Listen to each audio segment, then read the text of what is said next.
I'm Genevieve Martin. I'm the HSE Manager for the Brent Field. Hello everyone, my name is Marc Brankin.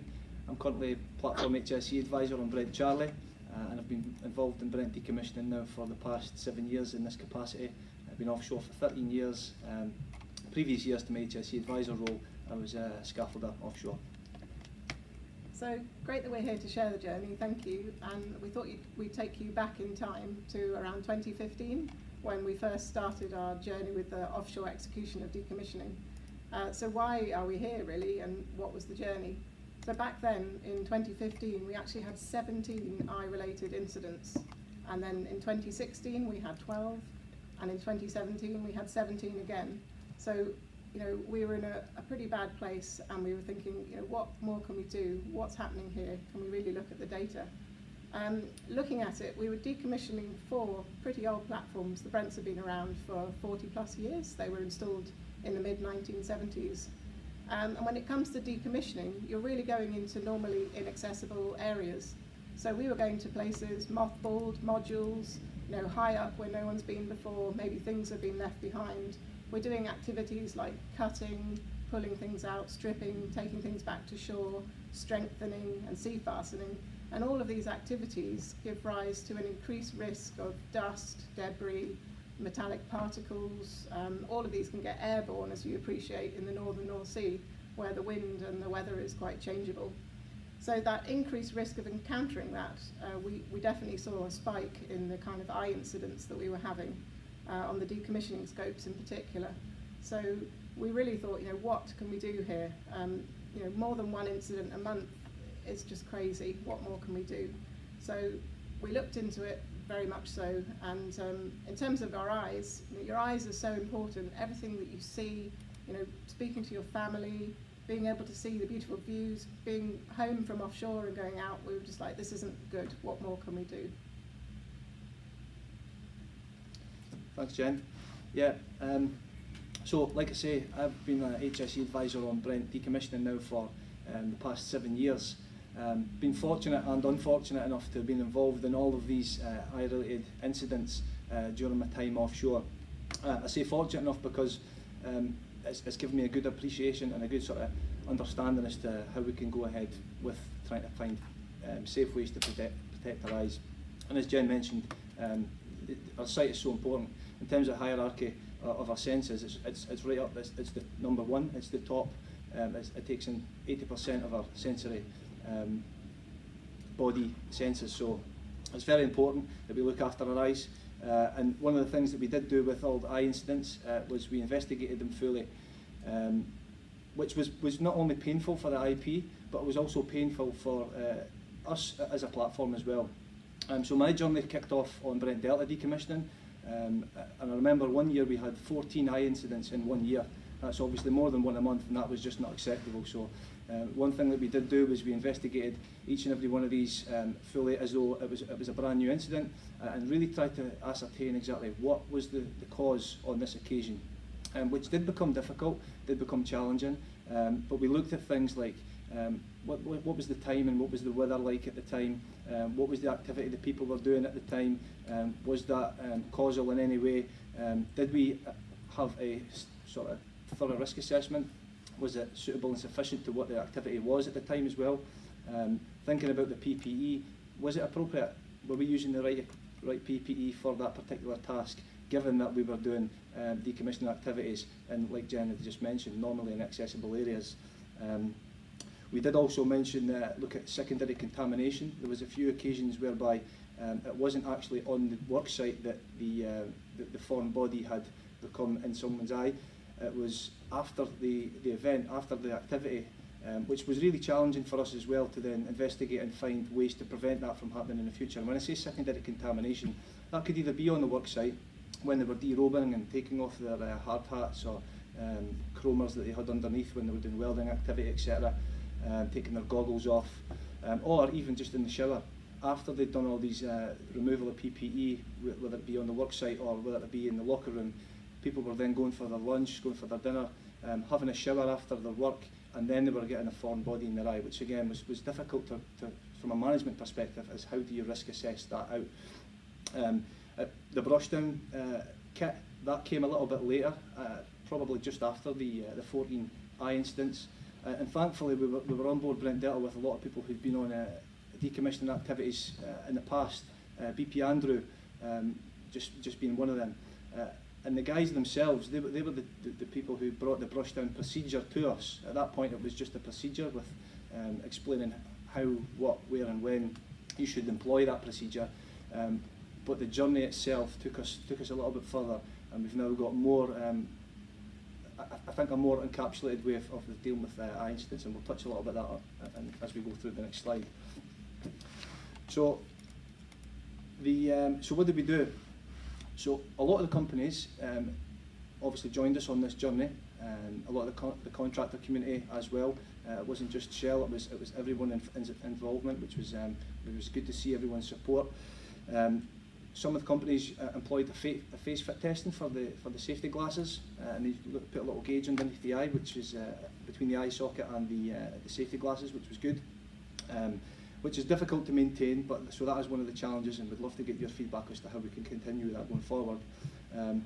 One thing we did do on Brent Delta, because of the high amount of decommissioning activities taking place on the late life asset, and the risk for foreign bodies and eyes in almost every area that you're walking into when transiting to and from work, is we mandated the use of spoggles, which are, some of you may know what they are, some may not, but they are just a higher protection safety glasses with a gasket between the lens and your face, and it's worn with a strap as well, just to offer a little bit better protection to your eyes with regards to dust and debris. We looked at task risk assessments. We took the brushdown procedure and we then made that more visible. We added a couple of things to it, like little wet wipes, rather than just being a brush down. So we used the wet wipes as well, just to make sure you got everything out the eyebrows and out off the forehead, which was quite good. And again, that was a suggestion from the workforce. And we put all this information in a platform-specific instruction that's shared throughout the field in Brent. The brush down procedure in kits and areas. I know some of the different platforms have done different things with what that kit actually looks like. We've got an example here, and we'll share that with you in just a second. But yeah, some of the platforms are doing some real good stuff over and above the brushdown kit as well. Vacuum installation stations. So we did kick that off on Brent Delta. We had vacuums just to try and make sure the work sites were even cleaner, had better housekeeping before we've even started the job, and then also just throughout and afterwards as well. And with regards to some of the hot work sites, we removed a lot of the necessity to cover areas with fire blanket, etc. Because we found that when people were putting fire blanket in locations, obviously that then gathers dust and debris, and it was when we were taking the fire blanket down was causing us problems. So we used a method just only as much as we need, rather than trying to cover the whole area, which was really beneficial. One thing that was also introduced, which was very, very beneficial for people, especially when working at height, was little carryable eye wash pods, so 20mm pods with your eye wash solution inside. So if someone does happen to get a foreign body in the eye when they're working at height, they could just twist off the cap whilst they're at height, self-administrate the eye wash, and then obviously come into a safe location, potentially get someone else just used the 500ml bottle, and then obviously proceed to the medic straight away, just to make sure that the foreign body has been removed, or get that medical attention that is required. So that was a must. This isn't like a self-administrate and then you're fine. It was a self-administrate, then you proceed to the medic for that right level of attention. Actively encouraging, that sort of leads on to actively encouraging the eye-related incidents. So if you did feel as you got a foreign body in your eye, or even the sensation of a foreign body in your eye, and we all made sure that people went to the medic for that. And one of the most impressive step changes I'd seen with regards to preventing foreign bodies in eyes was a 3M 6000 full face mask, and these were used when people were doing things like needle gunning, grinding, bristle blasting, using shark saws, anything that's got the tendency to create foreign body or an increased level of foreign body potential in someone's eye. Difficulty with those is that they do need to be quantifiably face fit tested. However, once people have got them, then they take ownership of them, and we found that they work really, really well for activities such as that. If you go to the next slide, please, Emma. So, with regards to the brushdown, I don't know, maybe it's worth bringing in Brent Charlie with regards to the brushdown. Brent Charlie, are you on the line? Yes, we are here. Hello. Brent Charlie, could you just give me, I don't know if you're comfortable, just to give an example of what a brushdown kit looks like. What does someone, where would they find it? What would they expect to find in it? And how would they use it? Just share that with those on the webinar, please. Yeah, so the brushdown kits, how we implement them on the platform, obviously during the making of the permit, it's identified that whether there's a high potential for particulars on that work face, and if it is identified that there's that potential there, we identify that it's not on the front sheet of the permit, and the controls are then placed in the JHA, or the risk assessment, within that permit, and that stipulates what's got to be done on site regarding the controls for that area. When the personnel then make the permit live that morning, they'll go down to the stores and they'll go and get a brushdown kit out of the stores. These are T-carded in and out, so we know where they are and how they're stocked on location, so we can check them on regular basis. And then the workforce take that to the work site. During the work execution, they'll have that located with them, and at stop times or break times, we introduce the buddy system, and before the personnel leave that work site, they'll open the brushdown kit out, and in the brushdown kit we have the brushes, and we've tried a number of different brushes, whether it's been the coconut bristle brush or a plastic brush. Some of the coconut bristle brushes that we first got, we found that the fibres were coming out of them, so we've tended to go more towards the plastic bristle brushes now. And the lads will take time to make sure that all the ledges on the person's screens are brushed down, the shoulders are brushed down, and we take all the debris off them. The person then obviously uses the wet wipes on site, so the individual themselves, they'll get the wet wipes out, just make sure the face is clear, like you say, in their eyebrows, etc., and down on site if there's a need for that. In the brushdown kit, we also have the 20 milli eye wash bottles and the 400 milli eye wash bottles. And one of the reasons we implemented that obviously was we felt that we have eye wash stations all over our platforms within the North Sea.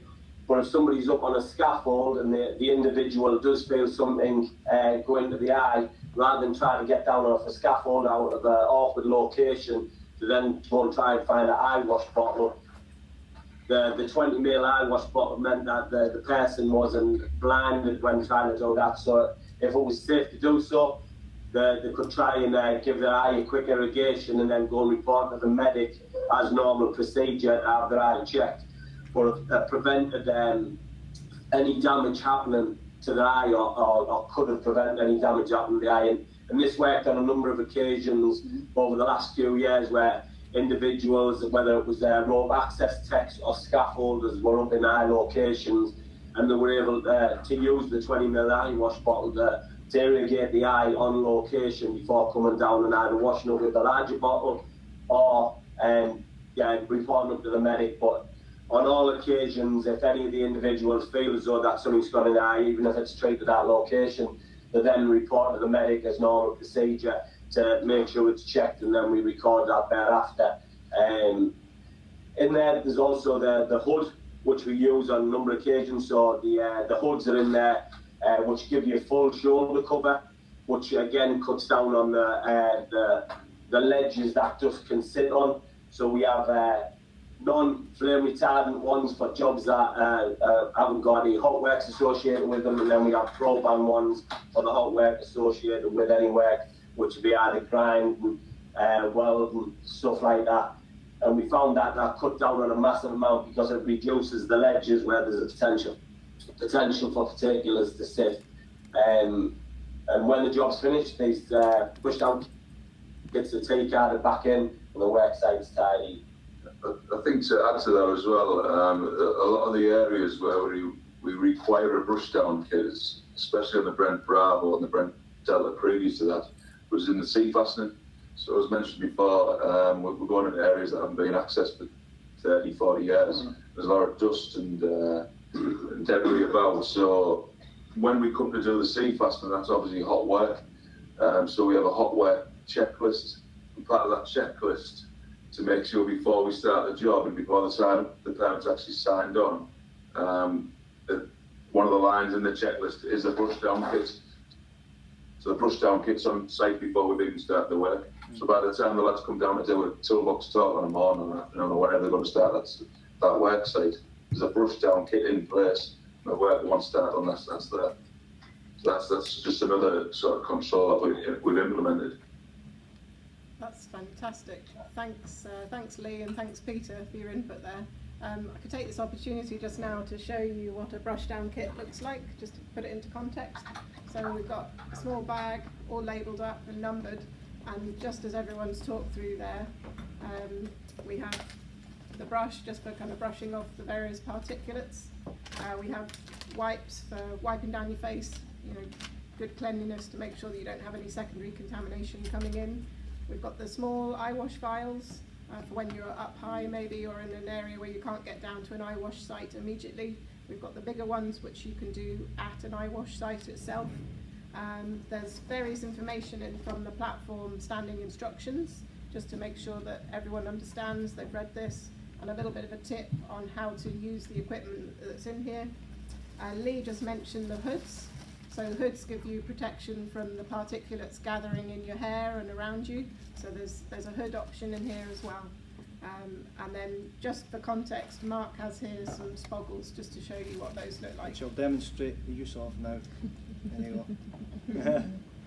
And it's important in the use of the spoggles that you have its safety glasses, it has the gasket in it, and then you also have the strap, because this gives you a really good face fit. If you've been tested for the size, this gives you a really good seal around the face. Okay, so I'll just move that out of the way. And it would be great at this point, if it's working, to bring in the Brent Alpha just to talk you through their specific brush down areas. So they've created 3 areas during the decommissioning phase. Good morning, Brent Alpha. Can everyone hear me okay? Morning. Perfect. Yeah. Yeah, good morning. I think the slide you're on at the moment shows 4 pictures of the different locations where we have brush down areas set up. One of them we put right next to it. If you're looking at the slide shot, the one on the far left is one from our lower deck area, truss deck. So this is the area of highest work activity within decom.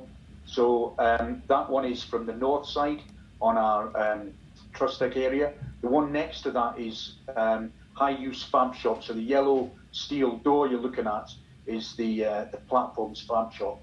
So it's thought to have one outside there. Next to it, moving along, is the south side truss deck, and then the last one is from outside our main kind of boot locker area. So if guys had missed somehow to walk past the north or south and not realise the need to brush down before they enter the tea shack, whether it's for the dinner or a tea break, there is a further brush down kit there. The kits themselves are exactly as described by Mark and Jen there. Exactly the same equipment in ours. We have 4, as I say, out in location, and we obviously have a backup within our stores. So they are being used. Alongside those in each brush down area, there's also a vac. So there's 4 vacs installed on Alpha as well, and I would say the combination of both is serving us quite well at the moment. Haven't had any particular eye injuries regarding to dust or debris. So yeah, I would say that they're well used. That's really great. Thanks so much, Peter, for coming in with that experience as well. So fantastic that we've managed to dial in both platforms. I really appreciate both the Charlie and the Alpha teams, and I know it's always a challenge with technology, so brilliant. So I'll bring you on to, how do we continue the journey and how can we succeed? So essentially, as you've heard, we've utilised so much experience from the workforce across all of our employing companies, and we can't succeed without everybody understanding, coming on the journey and really utilising all the different control measures that we have in place. So it's important that we do that, and we do it in a very consistent manner so that everybody knows the way that it's done around here. We also need to understand the roles that we play. So as an operator, but also we've got so many fantastic employing companies that work on our platforms alongside us, and we're all one team. So really understanding and working with those employing companies to all come on the journey and work together. And essentially it's all about teamwork. So as you've heard, we've dialed in the platforms here. We all talk to each other, we work together, and ultimately it's care for people, because at the end of the day we want absolutely everybody to come and to go home just as they came to the platform, and we don't want any people hurt on our platforms. So the whole journey, all the different measures that we've put in place, they've all been endorsed and very much championed, both onshore by the onshore management team from Shell and from all of our employing companies. We've had fantastic support and buy-in from our OIMs and the heads of department. As you've heard, it's the platform safety HSE advisors like Marc and Lee, and our brilliant safety reps. They've all come together and given us suggestions that we've worked with and improved all of our measures over the years. And ultimately then it's the workforce. We can't do this without each and every person who comes onto our platform understanding and adhering to and supporting and championing these control measures that we've put in place. And if anybody forgets, or if there's anything slightly different, everyone's empowered to talk to somebody else. Oh, mate, you've forgotten this, or maybe this permit needs something a little bit different. So that real good conversation that's had, both when the permits are being raised, when the work packs are being put together, and at the toolbox talks, to have really good interactive toolbox talks about what's changed today, any dynamic risk assessment required. So that's really our journey, and that's where we've got to. We can say that we have significantly improved our eye incident frequency. We've improved it. It's improved by 80% in total. We haven't got to zero yet. We are still having the odd incident here or there, and we're still on this journey. The next part of what we're trying to do is related to the medical treatment that we're getting offshore. So when we do get a particle in the eye or a discomfort, it might not even be a particle, it's really making sure that that medical treatment is consistent, that the medics have got the right equipment, because when we have had people flown on shore in order to take something out of the eye, we're talking tiny specks and things that are very difficult to get out of the eye when the eye has skinned over, and sometimes it's very difficult to see these. And essentially they come on shore and the hospital has got a much more sophisticated way of getting something out of the eye. So we are investing in some more sophisticated equipment to go offshore so that we can tackle any issue more immediately. But yeah, that's essentially where we've got to today. Thank you. Right, we've had some questions in. So the first question is, how have you got your safety reps involved in this process? Want to talk about that one? Yeah. So that was absolutely key. Again, when we started, one of the times when the safety reps really came into the fold with regards to the journey was particularly when we mandated spoggles. We knew that would never be an easy decision to make, and we knew that wouldn't be something that would be fully accepted by the workforce initially, but we did know that given the amount of eye incidents that we had, we knew that people would be understanding, at least on board the platform that we were on at the time. So we discussed the potential for making spoggles mandatory on board the platform from whilst walking to and from A to B, and we asked the safety reps, how do we do it? How do we sort of roll this out? How do we get the teams to buy into this? And basically made it their own decision as well. So one of the suggestions that the safety reps did come up with was the fact that if we are going to mandate spoggles as an increased base level, if you like, from when we walk from the accommodation to the worksite, is still allowing the teams the opportunity and the ownership to risk assess either to an increased protection or to a lesser protection, such as just safety glasses, dependent on what the environment was like at the time, what the activity was at the time, what the weather was at the time, what the worksite looked like. So there's a whole range of things that you had to look at and dynamically risk assess that and record that on your dynamic risk assessment. So, and that was one of the suggestions that the safety reps came up with, and that, I think that really did help the introduction of the spoggles being mandated on board the platform. But they were involved throughout the whole process, from initially are we going to do this, and then deciding yes, we're going to do it, and then deciding right, what's the best way to do it, and roll it out and make it reality. It was challenging, but I think it worked pretty well, and that was thanks to the safety reps' involvement. Another question here, how do you accommodate for the high transient workforce? How did you manage that in this process? So I can start with that one. So what we have for our decommissioning scopes, we have a really thorough induction on shore before everyone gets offshore. So it depends which employing company you come from, but we try and have a very thorough induction, and we go through all of the different control measures, what sort of scopes you'd be working on, what are the risks, and we do concentrate on the eye protection safety as well. We talk them through the why and the how and the where we are today. So that's one element of it.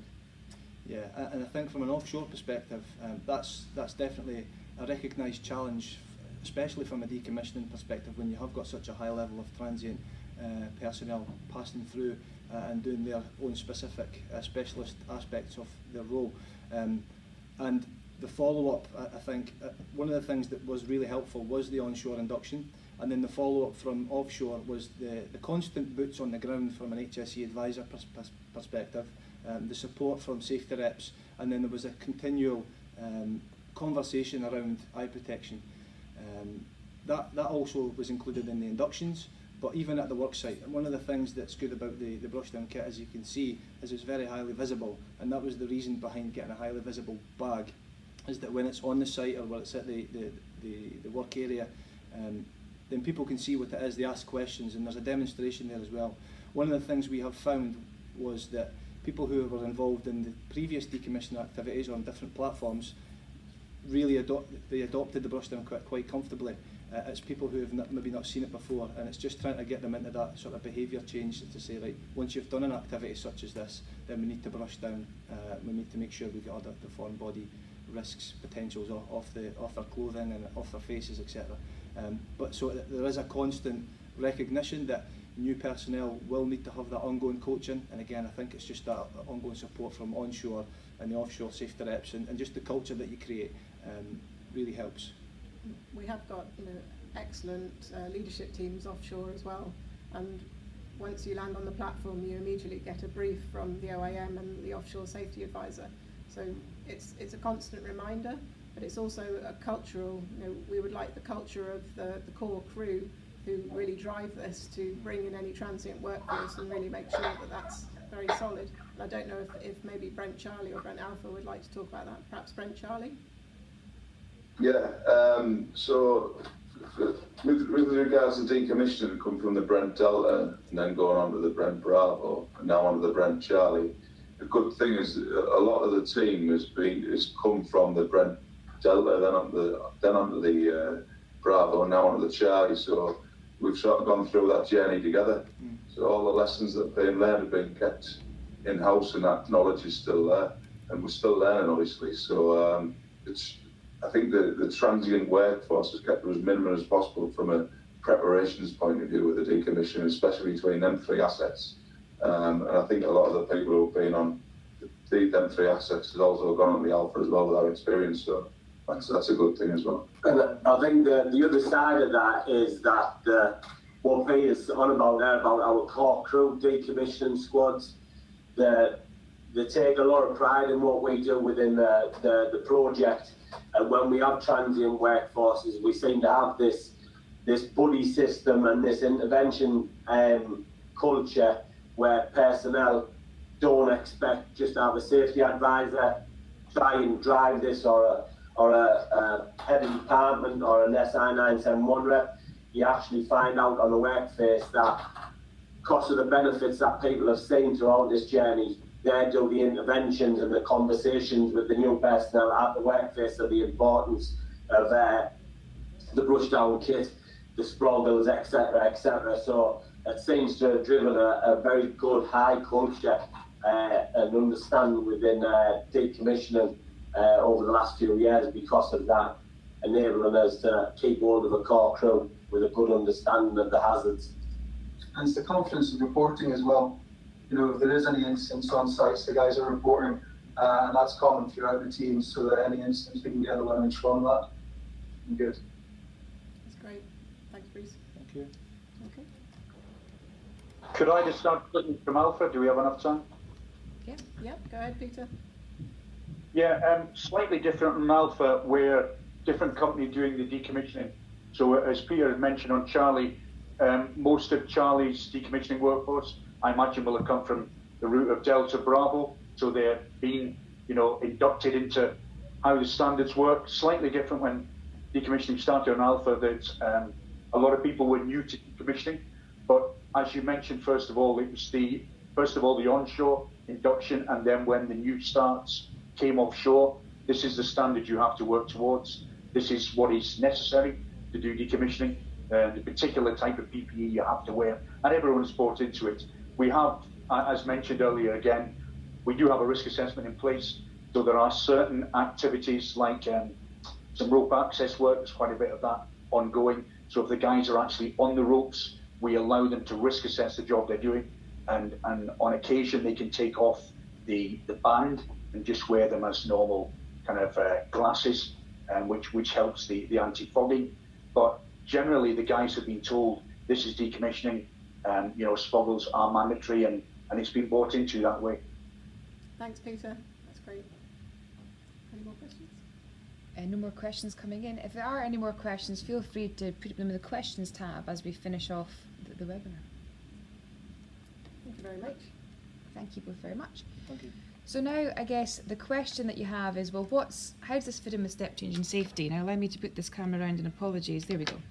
How does it fit with step change and safety? So we were approached at a leadership team level about a year and a half ago, where we were presented with a challenge, and the challenge was, what are we as an industry doing with eye injuries and eye safety? Can we have a promotional campaign of some description so that we can have off the shelf and we can roll out as member companies? So we formed a work group, and within that work group we basically, as you've heard from some of the great practices from Shell, we pulled together the best practices across the industry to try and figure out, well, what does good look like when it comes to managing eye safety? Recognising that one size doesn't fit all. Some companies choose not to use spoggles, some do, some have alternatives, and some have different ways of doing it. We had to be as generic as we could whilst being as useful as we could. So we've created some posters, which hopefully you can see in the screen before you now, some 5 posters with some basic fundamentals around good eye safety practices. Something around how to brush down effectively, how to make sure your glasses fit effectively, what eye protection to wear and when, and just some general awareness campaigns. We're also very lucky in that one of our member companies, Bilfingers, offered a video which they had already made for their own needs, for their own organisation. They gifted it to us very kindly, and we were then able to brand it as a step change video, to edit it to make sure the messages were aligned with everything we do already, and release it basically free of charge to members. And I'm very happy to say that I can show it to you now.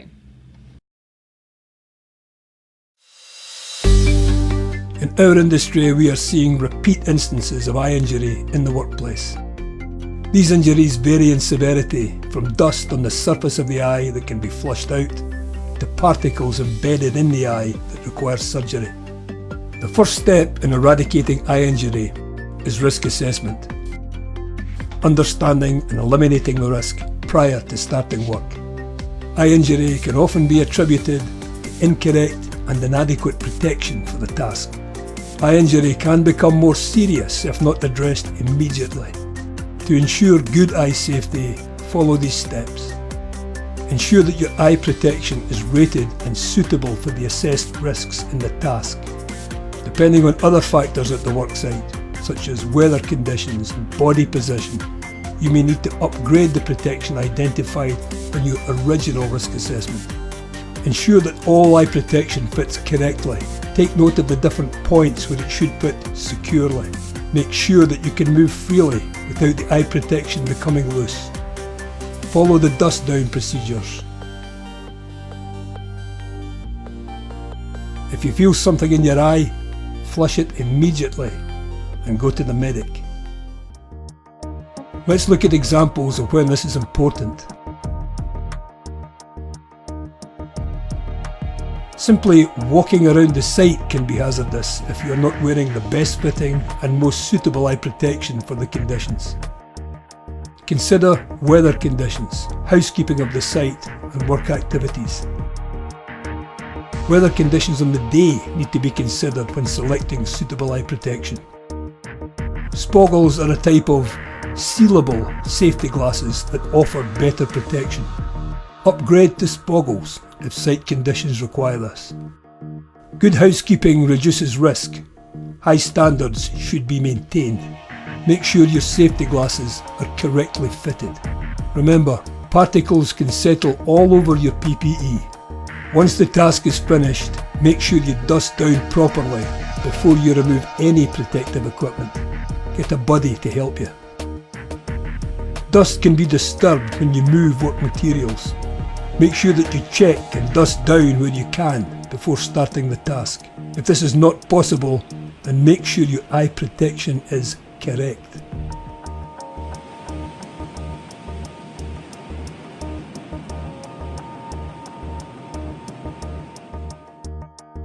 Where possible, work areas should be dusted down prior to activities commencing. Dusting down should be a consideration in the risk assessment. Make sure you are wearing the correct type of eye protection. Upgrade from safety glasses to spoggles if necessary. Barriers are in place for a reason. They advise and protect personnel not involved in the task. If you need to enter an area that has been barriered off, seek permission from the work party and comply with the PPE requirements. Barriers must be obeyed. Make sure you are wearing the correct level of eye protection. Visors may be required in addition to safety glasses. If you feel it, flush it. Find the medic. Every eye injury must be treated seriously. Early intervention is essential. If in any doubt, go to your medic. Delaying treatment can make any damage much worse. It can lead to injury escalation, medevac, and invasive treatment on shore. Eye injury is preventable.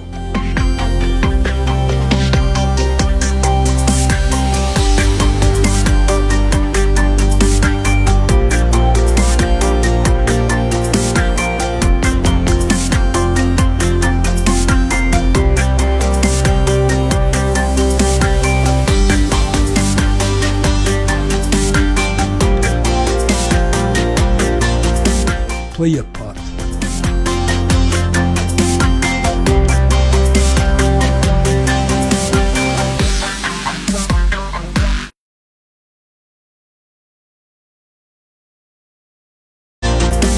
Play your part.